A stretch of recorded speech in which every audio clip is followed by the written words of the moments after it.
Well, welcome into our Monday edition of the Illini Inquirer Podcast. And Mondays mean our chats with J Leman. And 2 weeks ago, Jay, it felt so good talking about Illini football.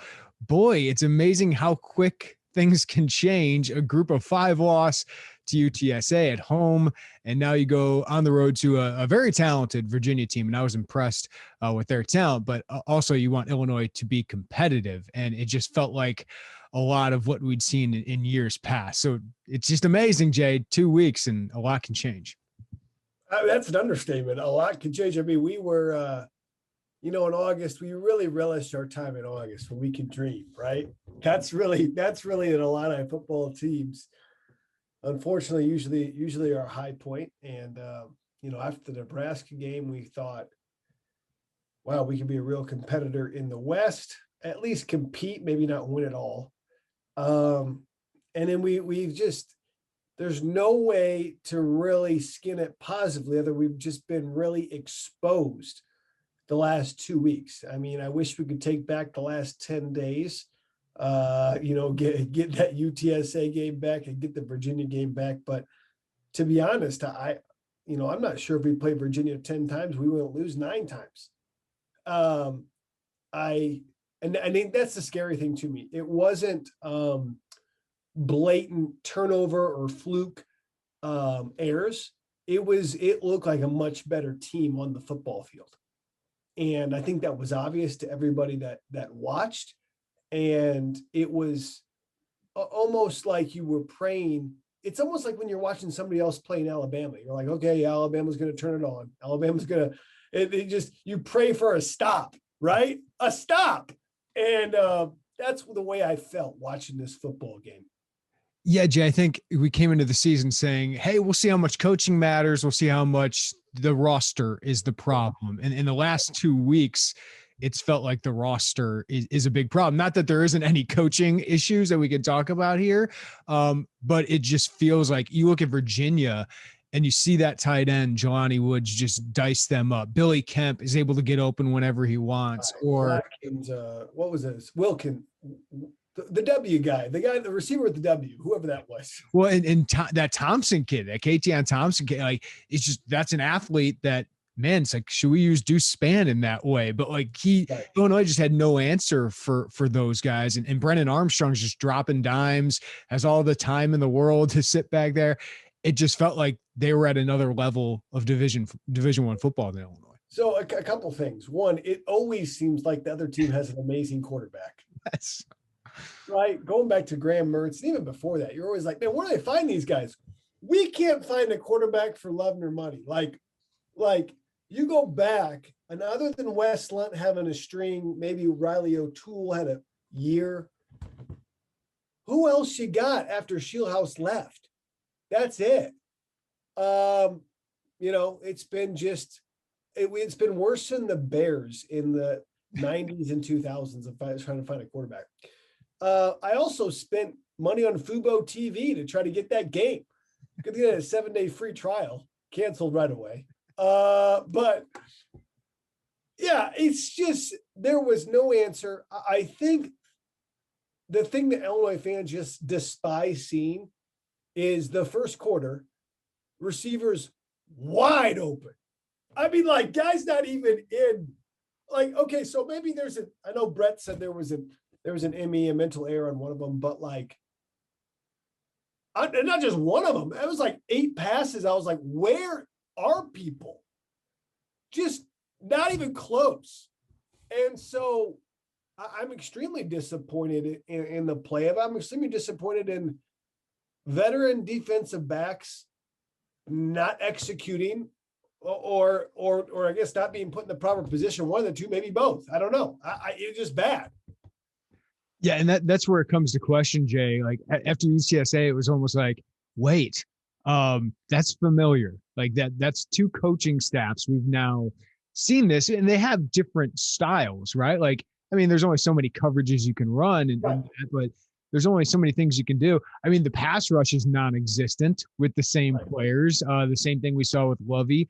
And obviously Ryan Walters doesn't have enough faith in his defensive backs now, understandably, to send a many blitzes because they just haven't given that faith. I mean, 14-0 before the 5-minute mark, Jay. How is it that easy? Like, and it could have been much worse. I mean, we were like, please keep it competitive, right? Well, the ironic thing is that Lovie Smith got the win as the D corner against Trevor Lawrence yesterday. Are we just make it make sense, Jay? Make it make sense. The problem is we got to get on this show, every week, and I'll have to talk once a week. You talk 7 days a week, but I can just tell you right now, I don't have any other great groundbreaking analysis. I hate to be a spoiler other than we're just not that good. I mean, I look at the tape, we're just not that good at every level. I think, and I thought that the linebackers had been a strong spot up until Virginia. I know Hansen had 2 forced fumbles. He also had a play against Thompson on the goal line where he tried to get a fumble. We should just wrapped him up. And not to say the game was still in reach, but it was closer than the final score. And I think Barnes got yanked because I think McCarron came in for Barnes. Yeah. Because, and it's not all Barnes's fault. I mean, Virginia was up on our second level very fast. And they did a ton of trickeration. And it's kind of like, again, we always ask ourselves, why don't we do that? You know what? I was like, I think we just look at the other team that's more successful than us, and we want to mimic them. I don't think that's the best thing to do. But I will say, it just seems like we were so out-athleted at every position, and even defensively. I thought they just looked like they had better athletes in the front seven. I thought Blunt, the safety, was a guy that was all over the field. And so I feel bad because I've been there. It feels like 2005 to me. With the first year under Ron Zook, it feels like that. The only difference is we had a ton of young players in 2005. Right. You literally had like a starting defense that was freshmen and sophomores. That's it. There were no seniors left. And so you had like, okay, well, these guys are going to be good. Now we could say, well, that was 2018 for us. We had all those guys we haven't seen the improvement that we want to see. So I think that's the frustrating thing. And you guys might be tired of all listening to me and Jeremy to say this stuff, but we're looking for positives to talk about as well. It's hard when you watch these games, guys. No, it really is. And you'll see a glimmer like Deuce Spann, Josh McCray, Isaiah Williams, that you're like, hey, there's something there, but they need that way more spots on the field other than it feels like wide receiver. I know they had drops late in the game. That's been one of the few positives. And I didn't think that would be a good sign if that's one of the few positives. Running back, I think they're fine there. Offensive line hasn't been great, but I think it's competitive. But yeah, I mean, this team is not built, Jay, to put up 35 plus points, and they've given that up the last couple of weeks. And Art Sikowski is an improvement on their depth at quarterback, but we know he's not Brennan Armstrong. Illinois is at a disadvantage at quarterback almost every game. You can't keep, 2 weeks in a row, you're down 14-0. As you said, they were fortunate to only be down 21-7 at halftime. This could have been a 55 burger for Virginia if they would have taken care of some things and made some field goals or whatever. But now let's just say this. Last week we talked about for Illinois to have a chance, the defense has really got to hold the offense to that 20-24 point range, right? And that they would have had a chance if they could have done that. And again, now let's take why Big Ten West teams win, okay? I think Iowa's has some crazy streak of like 25 teams under 24 points or less or something like that. Like 25 games, excuse me. And we saw this in the Iowa State game. We see this in games with Iowa or Wisconsin. Listen, offense is going to get out of rhythm. You're playing with 18 to 22-year-old players. You're not going to execute everything perfect. Even Virginia had a streak right there where they weren't executing things perfect. But your defense has got to keep you in the game, right? And buy you time. We cannot trade scores with people. This is not air raid Texas Tech. This is not. We can't afford to trade scores. And so our defense, say what you want with the offense, the defense has to keep us into the game. Did that against Nebraska, bought us time. Yep. Bought us time. We did have a break with the call on Cam Taylor-Britt interception, Caleb Tanner, the roughing the passer. That's turned the game. But they kept us in the game, allowing the offense to get going. We weren't able to do that this time. I will say this, in switching gears on Chase Brown. Yeah. They did try to bring pressure off the edge a couple times. What we saw against Nebraska, what we saw against UTSA, to try to tackle a guy, Chase had too much speed. Yes. He outran him.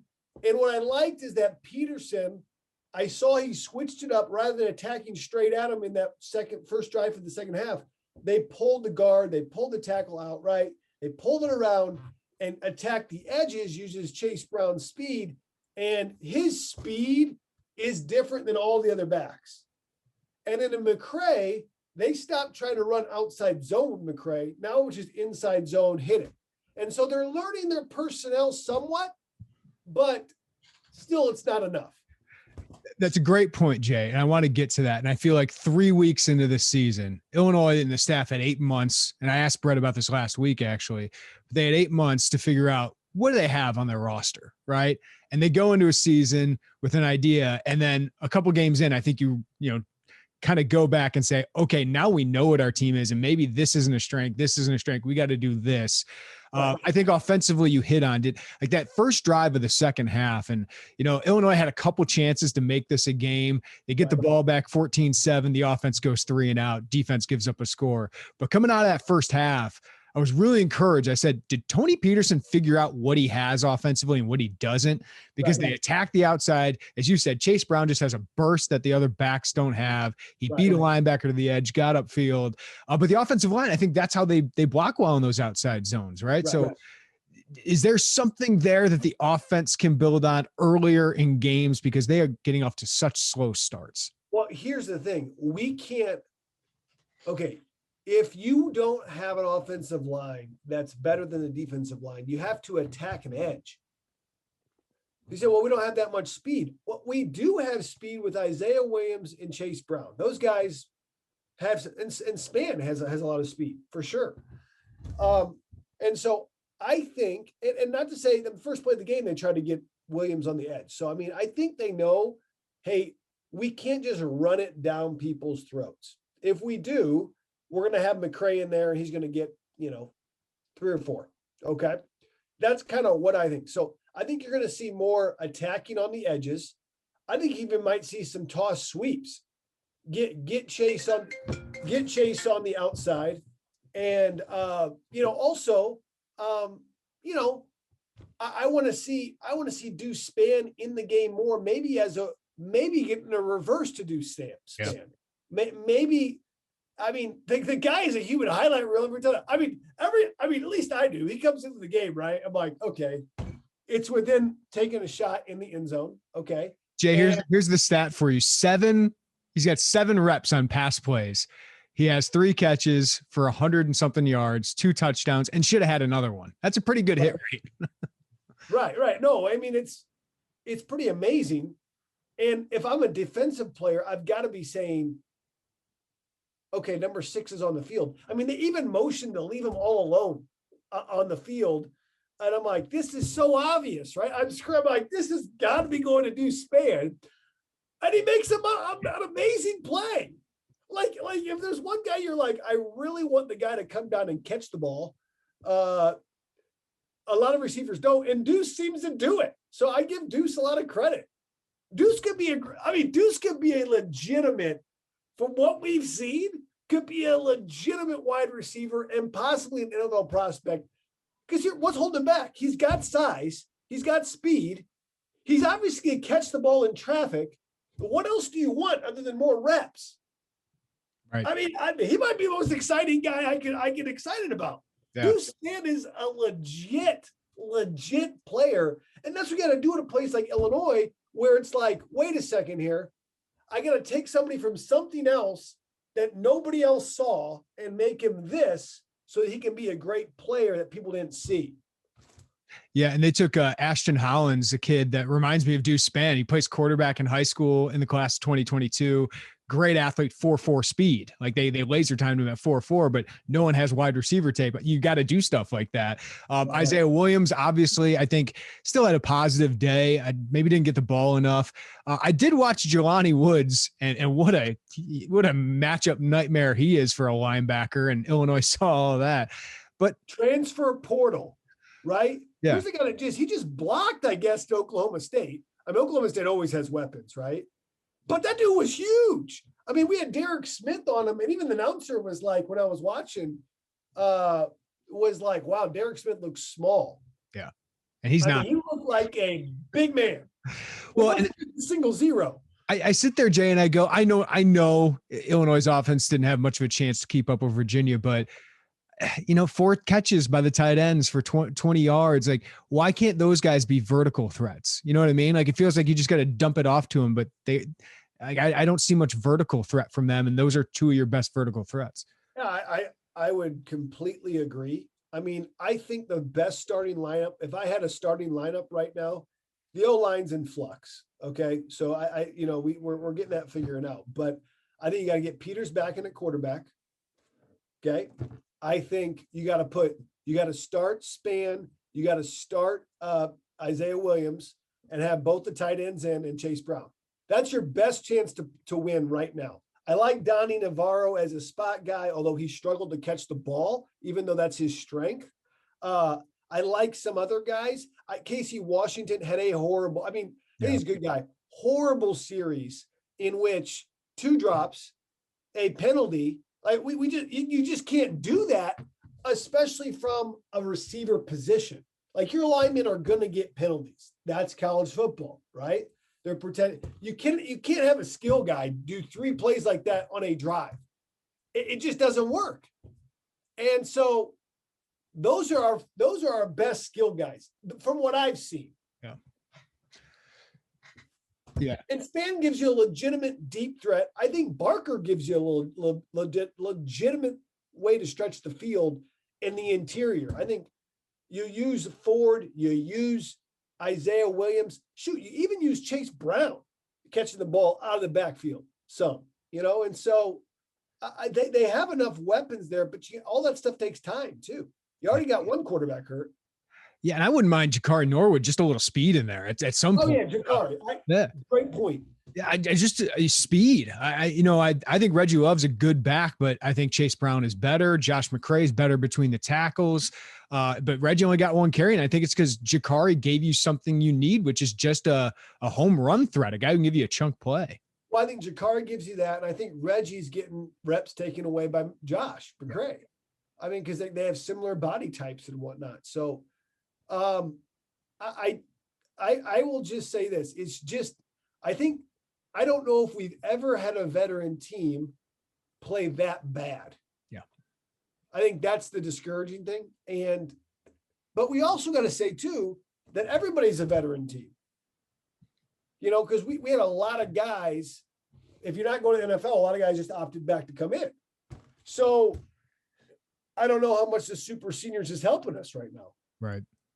Well, it does that's the discouraging part is, those super seniors are your best options now. And so what's that leave you with next year? That's the big concern right now. Cause you're probably going to have to, Julian Pearl is back. Alex Pilstrom is back, but 5 other offensive linemen are gone.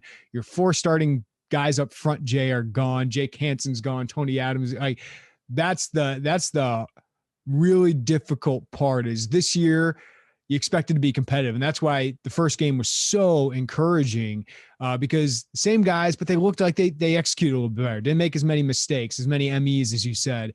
And then the last 2 weeks, it just looks like they're even worse or the same as last year. That's what's so discouraging. Well, I think we all had in mind, this is a bridge year. Let's win some, buy us some time, help the recruiting to get players in.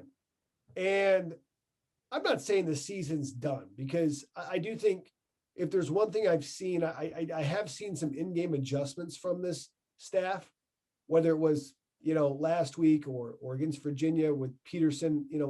These are good football coaches, right? Like they're going to get, the team's going to improve. Is it going to be improved fast enough for what we want? Probably not. Yeah. But you've got to start thinking transfer portal, because we don't have the players right now next year to really compete. We don't think. At least that's what we think. Or do you say Brett Bielema says, you know what? We'll have some transfer portal, but we're going to have our guys, and we could start true freshmen. I've seen that picture before, though, Jay. We've seen that movie a lot, guys. I mean, we've watched it a lot, more than the reruns of Saved by the Bell. We've seen that one. I mean, and if you're a '90s kid like me and Jeremy, that makes sense. For everybody else, is like, what are you talking about? But come home from school, Jay. Watch TBS. Watch some Kelly Kapowski. Yeah, man, that's right. That was my first crush, right? Kelly Kapowski. Of course, you watch that, and you watch, Price is Right at 10 o'clock with Bob Barker.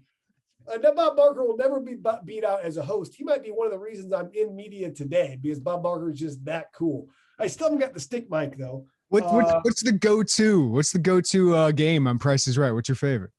Oh, I think Plinko's got to be the most famous, right? Plinko's the most famous, and then what's the one where you obviously want to win the car, right? I mean, that's the biggest thing, is winning the car.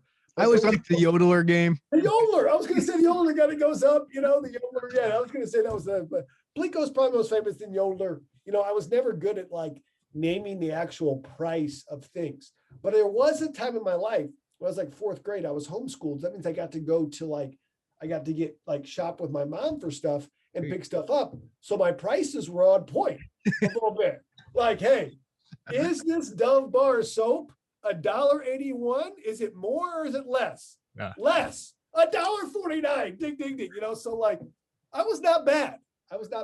Are you still watching it? Are you still a Drew Carey guy, or is it just? I have nothing against Drew Carey. I think I just grew out of it, right? And I still don't watch the show. I don't watch the show. I think it's a great show, so I don't knock on it. But I think Bob Barker's he's just my guy, And after that, I just got too old, and I'm like, I don't watch it anymore. So. I digress. It's bad. It's bad to talk about Price is Right on an Illinois football podcast, guys. We're trying to get some levity here, Jay.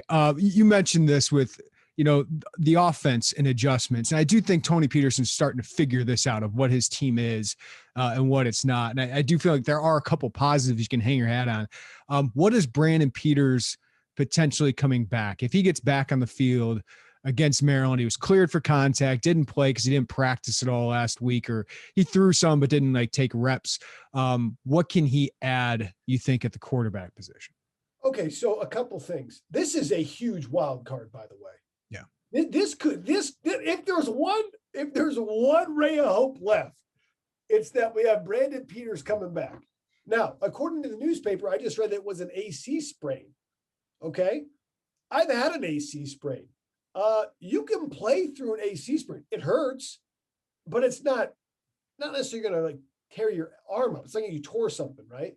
So I think he could be if with a week of practice, it's just like he had COVID or something like last year, right? Out for 3 weeks and he's back. I think that could change the game. I really do. Do I think we can keep up with Maryland's passing attack? No. But do I think our offense could be better at passing and more aggressive? Yes. Do I think Art did the best you could ask a backup to do? I actually do. With all things considered, yeah, I think we got to tip our hat to Art for what he did do. Yeah, Jay, I don't think he's the answer, right? But he's certainly not the problem. I didn't think he was the problem on Saturday. I thought he actually was pretty efficient, made a nice throw to Deuce, but he's just seen some bad backups before. He's not a bad backup. He's a good backup, but you're probably not going to hand him the keys next year. You're probably going to be back in the portal looking for an upgrade. Right. Yeah. No, I would agree. I think. Listen, we've seen a lot of backups. Okay. All right. We've seen backups that are not good, backups that cannot throw, backups that have been a disaster. Art Sitkowski's none of that. He's been serviceable. He's what a backup quarterback does. But that's all he's done. Okay. And so I think Brandon Peters, if we're going to have any chance, we got to have him in. Yeah. What gives you confidence that, because he had a weird year last year with COVID, great game against Nebraska, but then he was pretty bad after that first quarter against Iowa. Obviously, do you just throw that out? Or how is he an improvement over Art? Well, we're talking about Brandon Peters here. You blacked out there a little bit. How is he an improvement? One, I think he's got he's got a track record of taking care of the football better than Art. Okay, number one. Number two, he's just had more success than Art as far as being a starting quarterback and winning football games in the Big Ten. Okay. And, I would say this, number three, he's had a lot more experience in this offense than Art because he had spring ball and he got the majority of the reps, probably, we think, in camp. I mean, it was never really a competition. And so if it wasn't a competition, it wasn't even close. So in the coach's mind, he's their best player. And so if I'm Maryland, I'm banking on Brandon Peters playing. I agree with you. And Jay, I do agree with you that I don't like this matchup. Maryland reminds me a lot of Virginia in that they got a quarterback who's a playmaker and they got some talented receiving options. Demas Jr.'s 261 yards, 2 touchdowns through 2 games. Raheem Jarrett's a former 5-star. Locksley's kind of got the Illinois plan. Seems like getting some top playmakers and a playmaking quarterback. Raheem Jarrett's really good. Deshaun Jones is really good. So I don't like this matchup. I feel like Maryland's one of the better offenses actually in the Big Ten. And this offense pretty well. I mean, what does Locks do similarly that he did when he was at Illinois? And what do you think of what they're doing right now? First of all, they got athletes. I've seen Raheem Jarrett play in person. And he's like Aurelius Ben 2.0, maybe an inch taller, but he's big. He's a big receiver, just like Aurelius Ben was. And he's out of the DMV. Mm-hmm. So very similar. Deshaun Jones, this guy's been there a while, been banged up, but good player. Dante Demas came out last year, just kind of out of the woodwork. And all 3 of those guys are pretty special. What they've had a problem with is protection with Talia. But when we look at what's similar, Locks, I think, in his day, spread out to run the ball. And I think that's what he wanted to do ultimately. I think now with a guy like Talia Tagovailoa is he wants to throw the ball. And with those weapons he has on the outside, he might say he wants to run and be balanced, but from what I've seen, he wants to put 300 or 400 yards up passing, where I thought at Illinois with a guy like Juice, we wanted to run for 300 or 400, control the ball, control the clock. And I'm not saying Locks can't do that, but it looks to me with a talent that he has on the edge, he wants to throw it. He's still going to mix in tempo. He's still going to mix in a ton of RPO, and he's going to look at that UTSA film with the run pass option, and you're going to see him run the RPO probably 2 or 3 times the first drive and see what the reaction is. Usually it's man coverage, because man coverage, I don't have my eyes in the backfield. My eyes are just on my man, but I don't know if that's going to work when you man up on these 3 receivers. And so I will say this, he does not want to run his quarterback like he wanted to run Juice Williams. Talia is not really meant for that. He can run, but Juice was big, right? So if there's one thing, I think he's going to have the RPO. He's going to want to throw the ball more than run the ball than what we've seen out of Mike Locksley in the past, in my opinion. Yeah. So if you're Ryan Walters, what would be your game plan? It's like, do I want to, drink poison, or do I want to go to the firing squad? It's like that kind of decision, right? It's like, what do I do? And I don't want to be that, gruesome with it, but it's hard because if you man up we've seen what the man coverage is. And I would argue that these receivers are the best receivers we're going to see the first 4 weeks. We have David Bell coming the week after, but through the first 4 weeks, these will be the best receivers. And so we're going to give up some big plays if we play man coverage. If we play zone, we're going to probably give up, some run plays, some pass plays and whatnot, but we will try to keep the ball in front of us more. So I think they're going to try to really limit the big pass plays and try to actually let them run the football a little bit, give them numbers to run the football and hope they can rally to make the play. And so I would expect zone, and I would expect them trying to keep the ball in front of them as much as possible. Well, Zooker is coming back. Locksley is coming back. You got any lock stories from your day? I mean, one of the most famous lock stories, and we laugh about it all the time when I see him at Big Ten Network, we interview him, or I'm out at Maryland. And, he loves his time in Illinois. But in 2005, we were just bad. And I think in order to have some fun and Camp Rantoul, I think Lauren Tate at News Gazette interviewed me, and the defense just tore up the offense that day. We were neither good. And I said a comment in the papers that the offensive line was like a sieve. And, that didn't go very well in the paper with teammates or anybody. Long story short, the whole next week, I kind of felt bad about it, but I didn't say anything. The whole next week, Locksley, every time they had a big play on offense, like, man, that defense is a sieve over there. It's a sieve. And he hated it. He hated what I said. And I ended up apologizing to O-line. They're my buddies and whatnot. But I probably shouldn't have said that. I've had some medium mistakes in my life. You talk enough on the media, you make some mistakes. And to this day, he goes, hey, man, how's that sieve doing? And so we still, 16 years later, we still have the sieve joke that was in Camp Rantoul. And we laugh about it now. But during those days when you suck, it was tough. Well, Jay, Illinois is 1-2, but they are 1-0 in Big Ten play. So if they can surprise everybody and pick up a win, maybe you get some confidence back. Because I mean, that's one thing I'm concerned about is a team and a veteran group that has dealt with so much losing. Even those guys after the game admitted like there is a here we go again kind of feeling, and that's what's concerning is 2 losses, especially two really disappointing losses can really impact them mentally. I don't know how the coaches and players deal with that, but I imagine it's got to be tough. I think the UTSA loss, I mean, you can stomach it if you're 2-1, you go to Virginia and you said you have a bad game. You flush it, but you start to see consistent patterns and you're like, well, wait a second, and arguably the best quarterback that they played against, Adrian Martinez, didn't play well against him. So, yeah, it is a here you go again. Here we go again. I think that's where the head coaches have really got to change that narrative. And that's hard to do. Hard to do. And so hopefully they can do that. And hopefully we have a better product on Friday night. How did Zook do that in 07?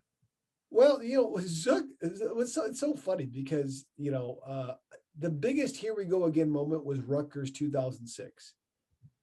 We went out to Rutgers and it was, I mean, they were really good that year. I mean, they had Ray Rice, they had Clark Harris, they had Mike Teal, they had a lot of players, guys that played on defense in the league. And I think they were 11-0 until they got beat by somebody. And that was a big here we go again moment. I remember Ron Zook used to tell us never to look at the scoreboard during the game. We were banned. He's like, don't look at the scoreboard. It doesn't matter. Just do your job, right? And what he was trying to say is like, don't get tied up and here we go again. But what really turned it for us, excuse me, is we got really competitive against good teams in 2006. I mean, we got really competitive. And I know no one thinks about that season, but if you want to see a season that truly you didn't see it in the record, but you saw it in the games, that was the season. And I think it still took us getting over the hump, because we lost to Missouri, who we didn't know was that good in 2007, right? But you know what was a great thing was we went on the road and beat a Power 5 like Syracuse, who wasn't that good.